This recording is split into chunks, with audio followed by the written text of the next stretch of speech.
आज भारत को एक आईबीसी की ज़रूरत क्यों है? आज मैं आपको बताता हूँ मेरे लिए एक आईबीसी की परिभाषा क्या है। नमस्कार, मेरा नाम है भूपेंद्र साहू, आईबीसी ऑफ बड़ा बिज़नेस प्राइवेट लिमिटेड। आईबीसी एक शानदार बिज़नेस अपॉर्चुनिटी तो है ही, पर उससे कहीं बढ़कर ये एक ज़िम्मेदारी है। ये ज़िम्मेदारी है भारत को आगे ले जाने की। ये ज़िम्मेदारी है भारत को नौकरों के देश से नौकरी देने वालों के देश में बदलने की।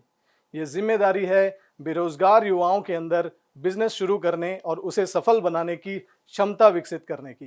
बिज़नेस करने की वो शिक्षा जो हमारी शिक्षा प्रणाली हम तक नहीं पहुंचा पाई, उसे जन जन तक पहुंचाने की। ये जिम्मेदारी है 125 करोड़ भारतीयों के इस देश को फिर से विश्व का सर्वश्रेष्ठ देश बनाने की। ये ऐसे पैशनेट लोगों की, ऐसे जुनूनी लोगों की फौज है जो न केवल अपनी जिंदगी बदलना चाहती है, बल्कि इस देश की रूपरेखा भी बदलना चाहती है।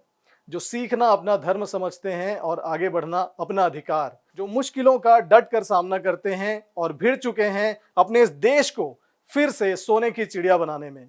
ये टीम है ऐसे जुनूनी लोगों की। मेरे लिए ये न केवल एक बिजनेस है, बल्कि एक मिशन है। मुझे गर्व है कि मैं एक आईबीसी हूं।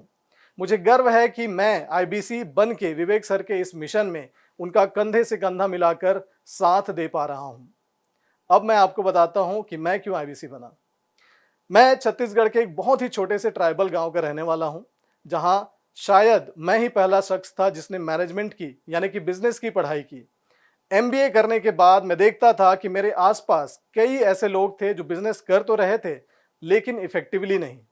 ऐसे बहुत से लोग थे जो बिजनेस करने के फंडामेंटल्स नहीं समझते थे। बिजनेस शुरू कर लेते थे पर उनका बिजनेस फेल हो जाता था। ऐसे में मेरे मन में एक सवाल आया कि बिजनेस करने की जो इतनी महंगी पढ़ाई, जो इतनी महंगी शिक्षा मैंने ली है, उसे लोगों तक कैसे पहुंचाऊं। और तभी मुझे डॉक्टर विवेक बिंद्रा जी के इस मिशन के बारे में पता चला, और तब से मैं उनके साथ इस मिशन में एक फौजी की तरह, एक मिशनरी की तरह भिड़ चुका हूं। और अब बारी है आपकी। Join IBC.